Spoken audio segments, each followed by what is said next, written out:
Something is breaking in the American financial system, and most people won't realize it until it's too late. Right now, across the country, banks are offering 50-year mortgages for the first time in modern history. Car dealerships are extending loans to 15 years, and families earning six-figure incomes are cramming into their parents' homes, not out of choice, but out of necessity. These aren't random market adjustments, they're emergency measures. And when you understand what they really represent, you'll see why 2026 could be the year everything changes.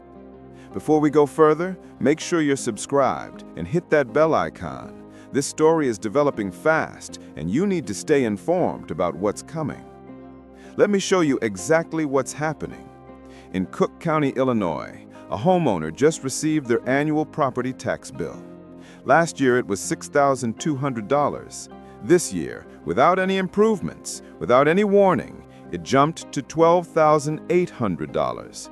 That's over $6,000 more, an extra $550 every single month that has to come from somewhere. In Miami, a registered nurse earning $75,000 a year is sharing a two-bedroom apartment with 3 other working adults. Not college students, these are professionals in their 30s and 40s with established careers, and they cannot afford to live alone. The rent has climbed from $1,800 in 2020 to $3,800 today. Santa Monica presents an even more extreme picture. A standard apartment building is now charging $4,700 for a studio apartment, $6,300 for a one-bedroom, and nearly $12,000 for a 3-bedroom unit. These prices would have been considered absurd just a decade ago. Medical insurance premiums that averaged $150 to $200 monthly in 2019 are now reaching $600 to $750 for the same coverage. Workers are watching hundreds of dollars disappear from each paycheck before they even see their income. And that's just the premium.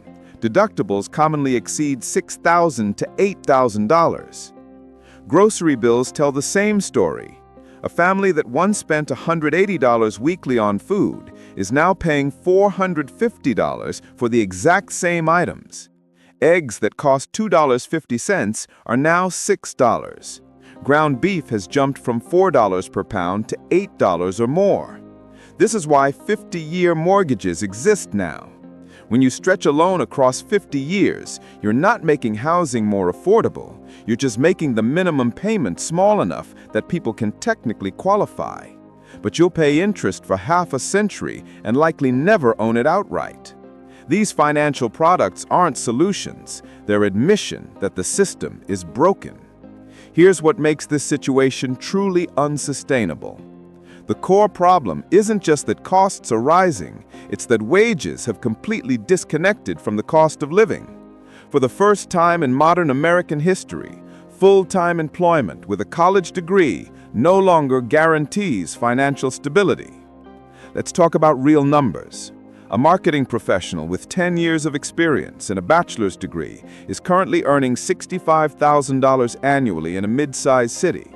After taxes, that's approximately $4,000 per month. Now subtract $1,800 for rent, $600 for health insurance, $150 for electricity, $100 for internet, $200 for car insurance, $80 for phone service, $450 for groceries, and $200 for gas. We're already at $3,580, leaving just $420 for everything else. That $420 disappears instantly. A single unexpected expense, and this person is in deficit.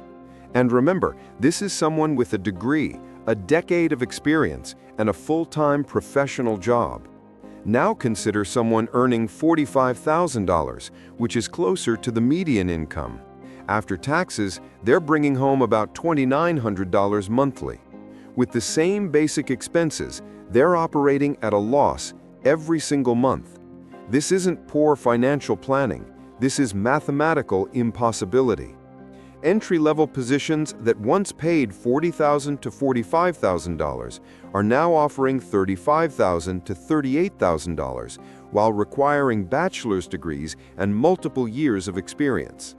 Meanwhile, those same workers are carrying an average of $30,000 to $60,000 in student loan debt, with monthly payments between $300 and $600. What's particularly devastating is that this wage stagnation is happening while productivity has increased dramatically. Workers are producing more value per hour than ever before, but they're seeing almost none of that value reflected in their paychecks. And now automation is accelerating this crisis. Artificial intelligence and software systems are replacing entire categories of work. Graphic designers, copywriters, customer service representatives, these roles are being eliminated at a pace we've never seen before. Companies that once employed teams of 10 people can now operate with 2 people and software subscriptions. The economic incentive is obvious. Why pay a $65,000 salary with benefits when you can pay $50 per month for software? From a business perspective, it's an easy decision, but from a societal perspective, it's catastrophic. Meanwhile, there's a severe shortage of skilled tradespeople. Electricians, plumbers, HVAC technicians are in desperately short supply. These positions pay well, often $75,000 to $100,000 or more. But the pathways into these trades have been systematically dismantled. Vocational programs have been cut. Training programs are expensive and geographically restricted. So we have millions of educated workers losing jobs to automation while critical infrastructure work goes unfilled. The labor market isn't just inefficient, it's completely dysfunctional. This wage cost divergence is the engine driving every other crisis we're seeing. But here's where the situation becomes truly dangerous for millions of Americans. As wages fail to keep pace with costs, households are increasingly relying on debt not for major purchases, but for basic daily survival. This represents one of the most alarming economic transformations in modern American history. Buy now, pay later services have exploded across the country. What started as a convenience tool has evolved into the primary method millions use to buy groceries and pay utility bills. Transactions under $40 are being split into 4 payments because people literally cannot afford to pay up front. One major platform reported that food and grocery purchases now represent their fastest growing category. People aren't financing luxury items, they're financing survival. While these services advertise zero interest, late fees and service charges create effective interest rates exceeding 30% annually. The psychological impact is carefully engineered. Traditional credit cards create friction. You see the balance. But BNPL platforms fragment that load. Instead of one $600 payment, you have 15 different $40 payments scattered across multiple apps. It feels more manageable, but the total cost is actually higher. Credit card debt has now surpassed $1.3 trillion nationally, with the average household carrying over $8,000 in revolving balances. Cards that offered 12 to 15% rates just a few years ago are now charging 22 to 27%. Here's what that means in practice. If you're carrying $8,000 at 24% interest, making minimum payments, you'll pay approximately $240 monthly. Of that, roughly $160 goes to interest and only $80 to principal. At that rate, it will take over 30 years to pay off, and you'll pay more than $18,000 in interest alone. Student loans have created an even more insidious trap. Borrowers with $60,000 in loans are commonly accruing $25 to $35 in interest daily. That's roughly $900 monthly in interest alone before touching the principal. Many borrowers make payments every month for years and watch their total balance increase. This mirrors the economic conditions of the 1920s in a disturbing way. American families financed furniture and appliances through installment plans, creating an illusion of prosperity while building unsustainable debt loads. When income weakened during the Depression, those debts cascaded into default. The difference is that modern credit products have no natural limits.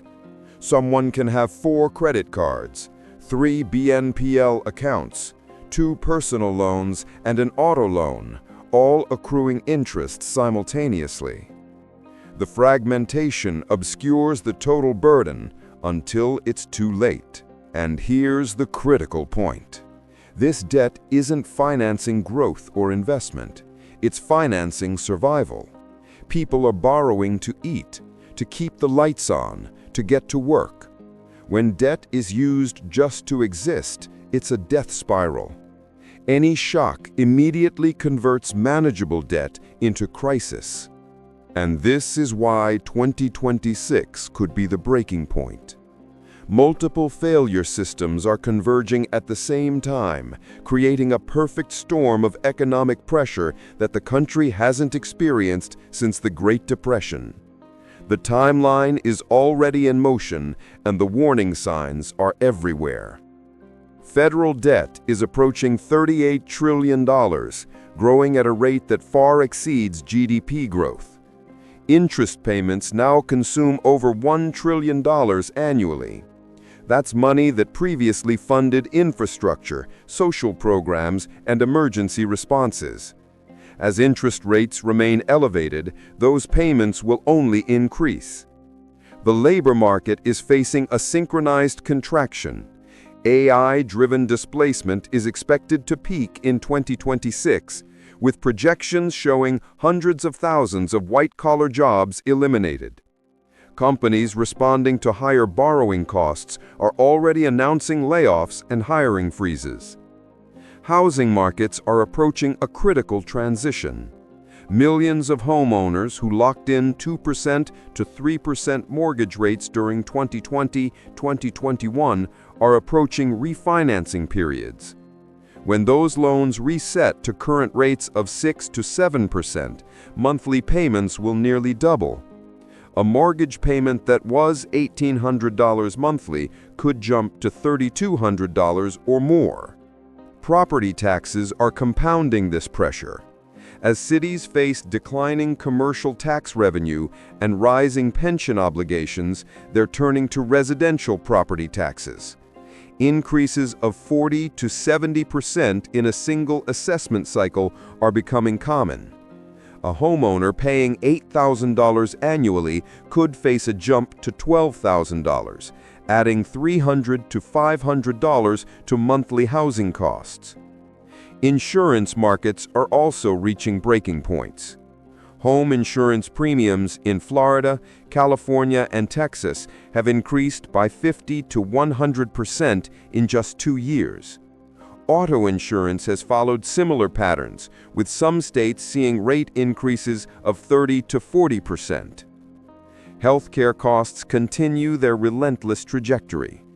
Insurance premiums are projected to increase another 8 to 12% in 2025-2026, pushing monthly costs for families toward $2,000 to $2,500 before any actual medical care is received. Institutional capacity to respond is severely limited. State and local governments operating with budget deficits will be unable to provide meaningful safety nets. Federal emergency programs will be constrained by debt service obligations. Social Security is already under strain. The psychological toll cannot be understated. When people work full-time, follow all the rules, and still cannot afford housing, food, and health care, social cohesion breaks down. Trust in institutions erodes. We're already seeing early indicators of all of these trends. Every metric that economists use to measure financial stability is flashing warning signals.